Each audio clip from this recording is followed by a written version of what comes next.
Nos dice en el libro de San Marcos, capítulo 8, versículo 31, y comenzó a enseñarles que era necesario. ¿Quién comenzó a enseñarles y a quiénes?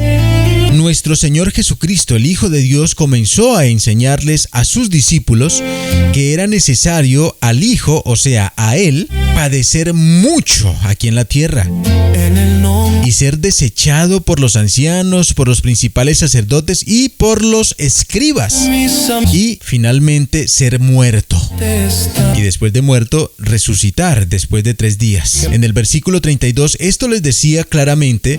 Entonces Pedro le tomó aparte y comenzó a reconvenirle, pero él, volviéndose y mirando a los discípulos, reprendió a Pedro, diciéndole estas palabras: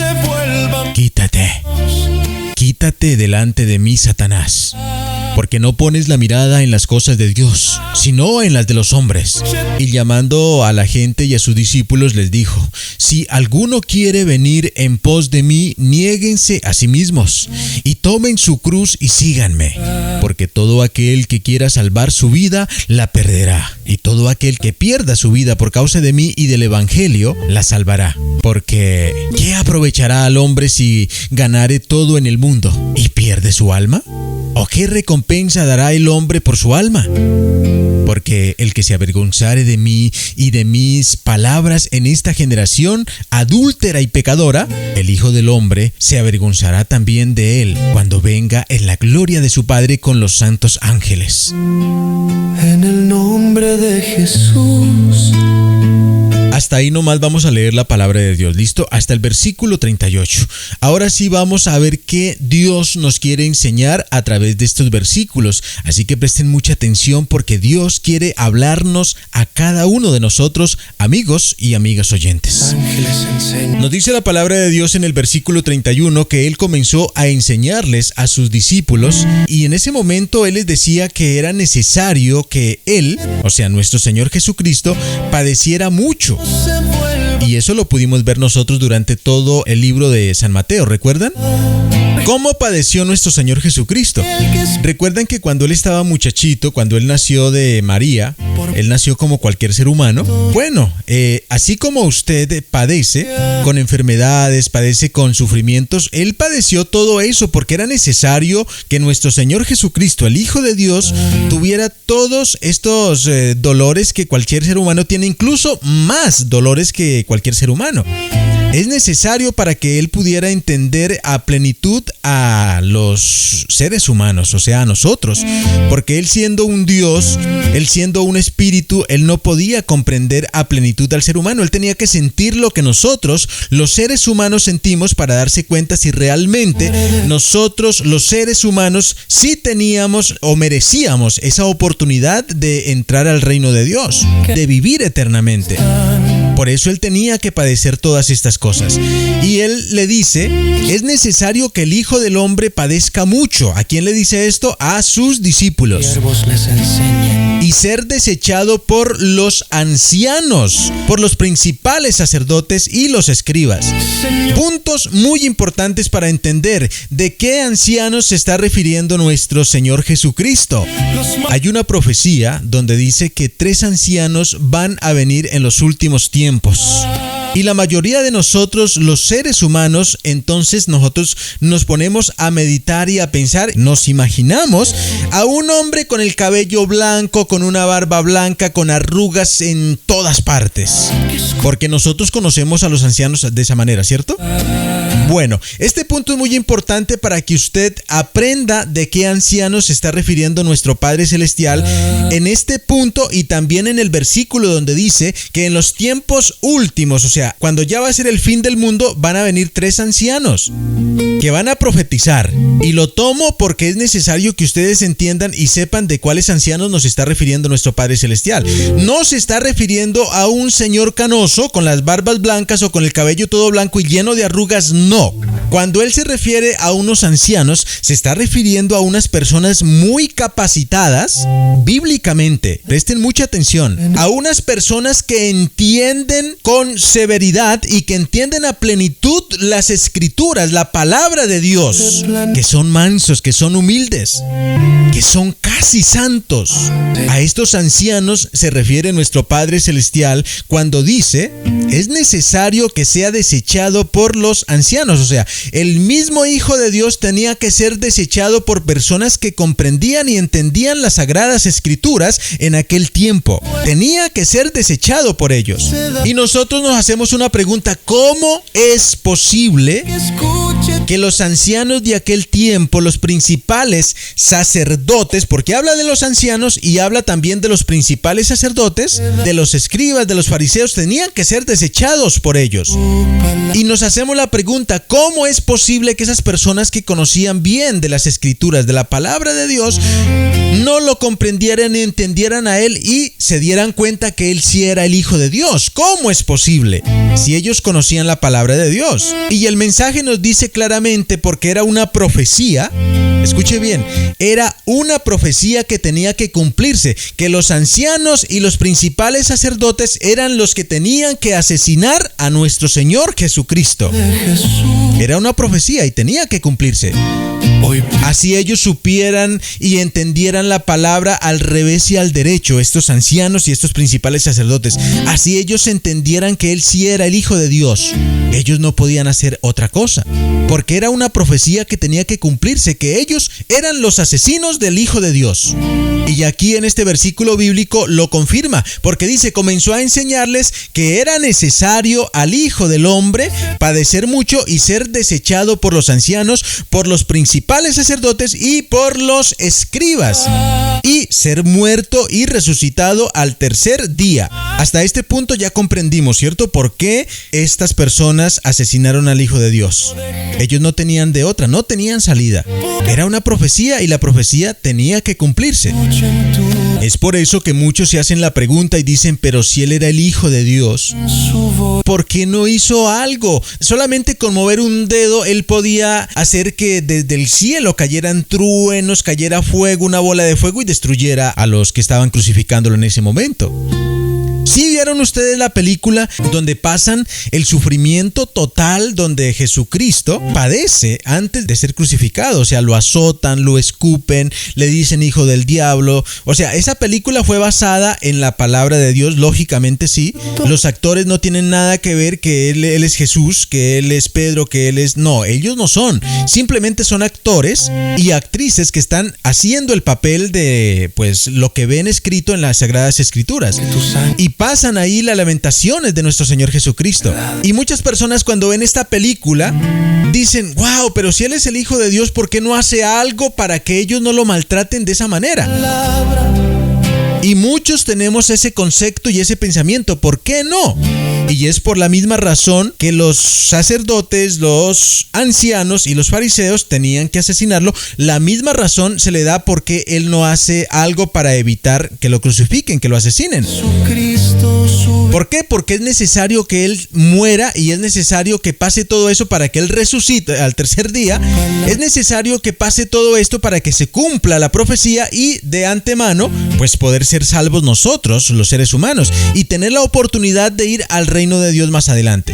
Si no hubiese pasado todo eso que Él pasó, entonces no tendríamos la oportunidad nosotros, porque era un sacrificio que Él fuese torturado, que Él fuese escupido, que Él fuese maltratado y que Él fuese crucificado y botar hasta su última gota de sangre, porque la palabra de Dios dice que cuando le pusieron algo puntiagudo que le pusieron en el costado, dice que Él no botaba sangre ya, sino que botaba era algo como agua. O sea, Él ya no tenía sangre.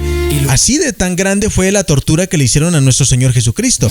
Y Él padeció todo esto porque era necesario y era importante el sacrificio que Él estaba haciendo ahí en la cruz del Calvario. Tenía que morir así como murió Él para poder salvarnos a nosotros, los pecadores. Y ahí es donde Él le da la oportunidad al rico, al pobre, al malo, al bueno, a todos en absoluto, a todos. Nos da la oportunidad de entrar al reino de Dios, pero Él no nos obliga a entrar al reino de Dios. ¿Qué quiere decir? Que si nosotros queremos entrar al reino de Dios es muy sencillo. Ama a tu prójimo como a ti mismo y ama a Dios sobre todas las cosas. cosas. Si no haces esto, entonces tú no entras al reino de Dios. Si tú haces lo que a ti se te antoje, o sea, hacerle mal al prójimo, hacerte mal a ti mismo en este mundo y no quieres arrepentirte de lo que estás haciendo, entonces tú le estás diciendo a él: yo no quiero entrar al reino de Dios.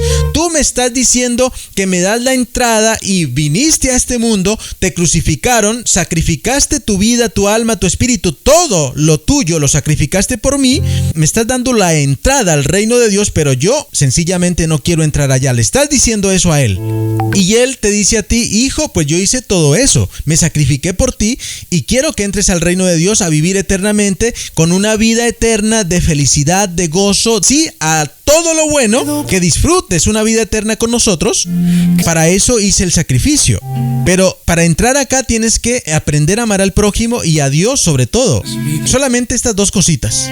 Esa es el pago para la entrada al reino de Dios. ¿Quieres entrar? Tienes la posibilidad de entrar. Ahora, si tú no quieres, entonces no hay problema. Él no te obliga.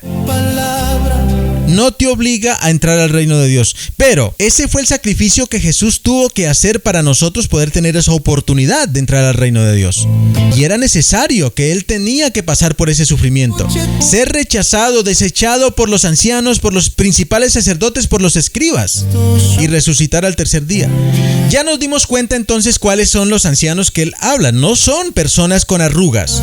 No son personas con el cabello blanco y con la barba blanca. No, eso no, ellos no son los ancianos.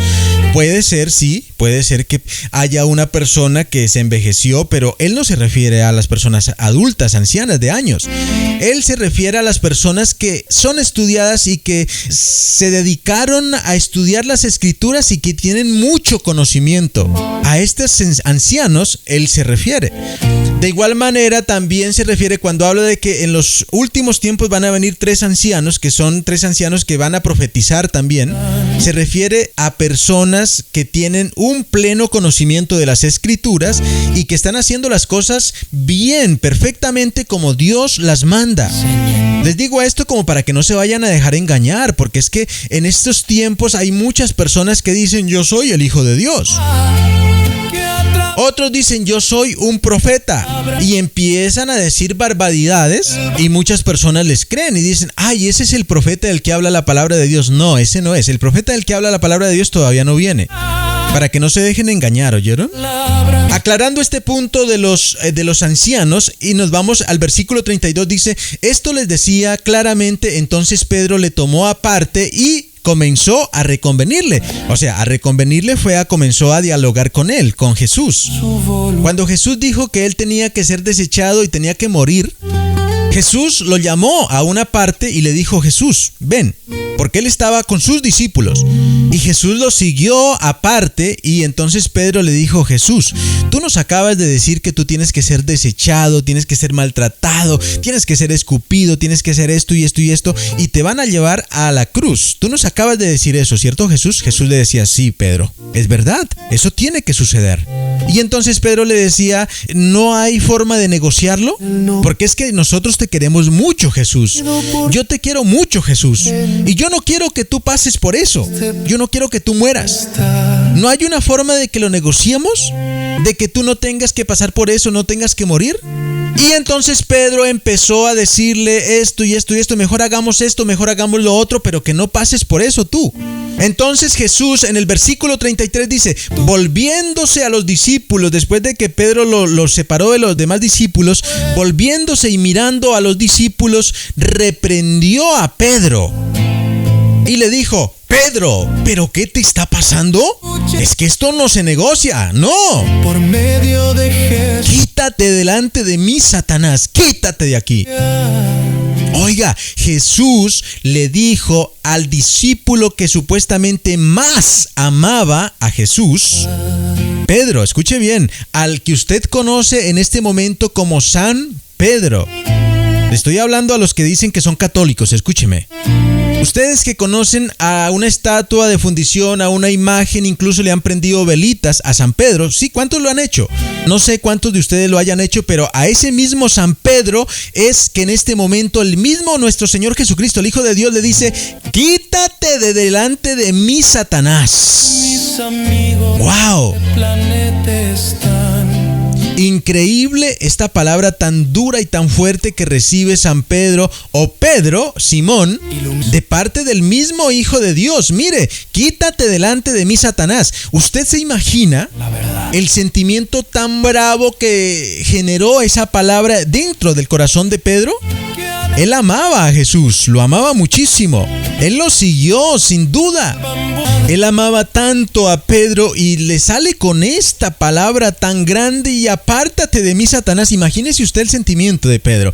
Si usted hubiese sido Pedro, ¿qué sentimiento hubiese generado cuando Jesús dice esta palabra? Apártate de mí, Satanás. Y no solamente se lo dijo así suavecito, sino que le dijo: ¿sabes qué, Pedro? Apártate de mí, Satanás. Apártate de mí. Y Pedro se pensaba: ¿pero por qué me dice eso, Señor Jesús? ¿Por qué me dice Satanás a mí? Y Jesús le respondía: porque no pones la mira en las cosas de Dios. Por eso te digo, Satanás, porque no pones la mirada en las cosas de Dios, sino en las de los hombres. Por eso te digo, Satanás, porque solamente Satanás pone la mirada en las cosas de este mundo. Los hijos de Dios no ponen las miradas en las cosas de este mundo, sino en las cosas espirituales. Y para mí es necesario pasar por esto. Tienen que escupirme, tienen que azotarme, tienen que hacer de todo conmigo y al final crucificarme, y tengo que morir. Tengo que hacer algo supremamente doloroso pasar para poder darles a ustedes la vida eterna más después. Ilumina nuestras vidas, que tus ángeles enseñen a predicar tu verdad. Versículo 34 dice: y llamando a la gente y a sus discípulos les dijo: si alguno quiere venir en pos de mí, niéguense a sí mismo. O sea, si usted quiere venir y seguirme, entonces usted tiene que negarse a lo que usted en este momento es y en lo que usted este momento hace. ¿Y qué es lo que en este momento hace y qué es lo que en este momento soy? Eso es muy sencillo. ¿Usted en este momento miente? ¿Usted en este momento ha llegado a robar? ¿Usted en este momento ha llegado a sentir odio por alguna persona? ¿En este momento usted ha llegado a engañar a su esposita o a su novia con otra mujer o con otro hombre, si es una mujer?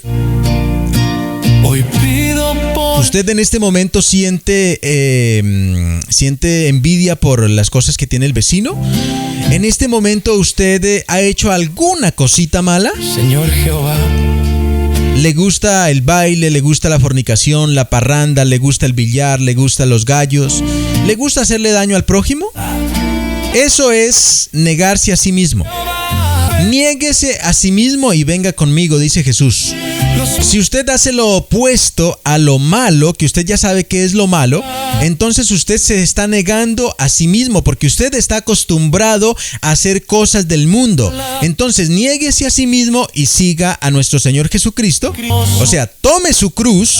O sea, tomar su cruz es abandonar el pecado. Y síganme, porque todo aquel que quiera salvar su vida la perderá. Y todo aquel que pierda su vida por causa de mí y del Evangelio la salvará. Para muchas personas que me están escuchando dicen: no, ser evangélico, eso no es vida. Eso no es vida porque, pensándolo claramente, usted diría: eso es morirse. Entrar al Evangelio es morirse. O sea, eso quiere decir: tome su cruz y sígame, porque todo aquel que quiera salvar su vida la perderá. Si usted quiere vivir en el mundo donde usted baila, donde usted fornica, donde usted miente, donde usted roba, donde usted le hace daño al prójimo y para usted es lo mismo, eso es vida para muchas personas. O sea, el que quiera salvar su vida la perderá. O sea, si usted se convierte en una persona y dice: no, yo prefiero el mundo, yo prefiero vivir. Si usted prefiere vivir, la palabra de Dios lo confirma y dice que la perderá. ¿Qué quiere decir? Que si usted se muere en pecado, entonces no va a poder entrar al reino de Dios y vivir eternamente, que es lo que muchas personas van a hacer. Gozar y disfrutar eternamente de todas las cosas bonitas y bellas que usted conoce y que no conoce. Y dice que y todo el que pierda su vida por causa de mí y del Evangelio la salvará.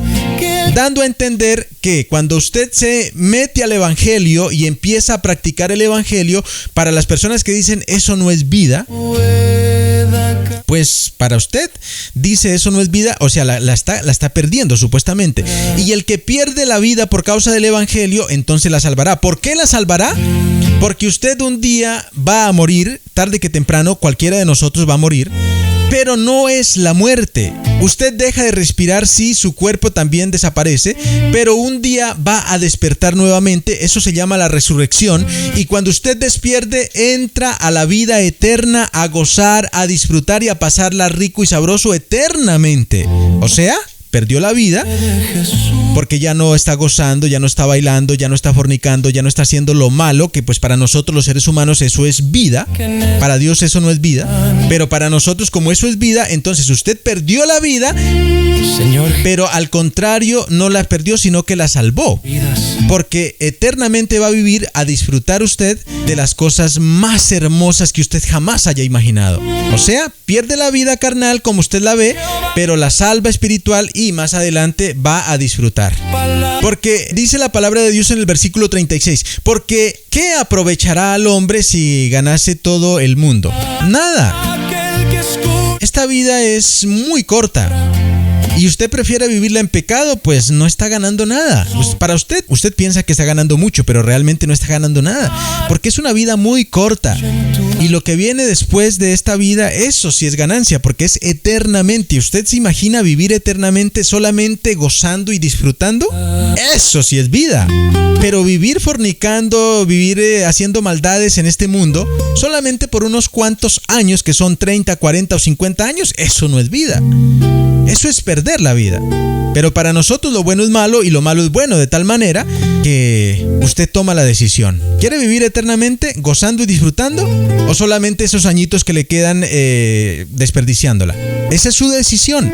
Versículo 38, porque el que se avergonzare de mí y de mis palabras en esta generación adúltera y pecadora, el Hijo del Hombre se avergonzará también de él cuando venga en la gloria de su Padre con los santos ángeles. En la segunda venida de nuestro Señor Jesucristo, que ya es el fin del mundo, que muchos lo están predicando por ahí y dicen que llegó el profeta y que va a ser el fin del mundo. No coman cuento a eso, eso es pura carreta, eso es puro cuento. El fin del mundo todavía, pues, o sea, lo que yo he llegado a entender es que todavía falta mucho tiempo. Pero el hecho de que falte tiempo no quiere decir que usted agache la cabeza y... El fin del mundo para usted puede ser dentro de 2 minutos, porque usted puede morir, puede fallecer. Un paro cardíaco o un accidente o algo y para usted ya llegó el fin, así que... El hecho de que yo le diga que esos falsos profetas que están saliendo, o esos falsos cristos que están saliendo diciendo que ya va a llegar el fin del mundo, yo lo puedo asegurar que son falsos. A plenitud lo puedo asegurar al 100% que no son verdaderos. Y les puedo asegurar que el fin del mundo no llega hoy ni mañana, sino que todavía se demora un poco más. Pero el hecho de que yo les diga eso no quiere decir de que usted se tranquilice y se relaje y empiece a hacer cosas malas, porque usted no sabe si más tarde puede morir. Vuelvo y le repito, su vida está en un pedacito, en un hilo. Así es que no se relaje mucho. Puede venir, su fin puede venir en 2 o 3 minutos, en 1 hora, en un día o en un mes. Así que no se relaje mucho. Usted no está seguro si vive mañana o no vive mañana. El punto es que si nosotros tenemos la oportunidad de esperar a la venida de nuestro Señor Jesucristo, entonces resulta que si usted se avergonzó de Él en este tiempo, Él se va a avergonzar de usted cuando Él venga con sus santos ángeles. Ahora, ¿cuándo usted se avergüenza de Él? Es muy sencillo, cuando usted dice eso no es vida y qué vergüenza ser un evangélico que vestirse así, que esto y fulano. Usted se está avergonzando del evangelio. Usted se está avergonzando del Hijo de Dios. Cuando usted se avergüenza del Hijo de Dios, el día que Él venga, a usted le va a rechazar y le va a decir, ¿sabe qué? Apartado de mí, maldito, hacedor de la maldad, al fuego eterno. Apártese de mí, yo me avergüenzo de usted. Usted no es nada, váyase para allá.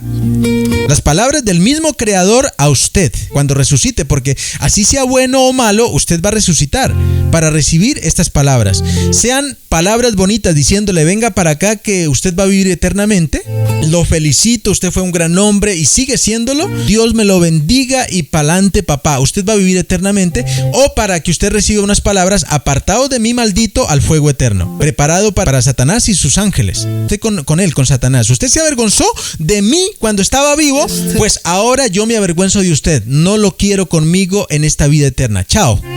A eso se refiere cuando dice que el Hijo del Hombre se avergonzará de usted cuando venga en su gloria de su Padre con los santos.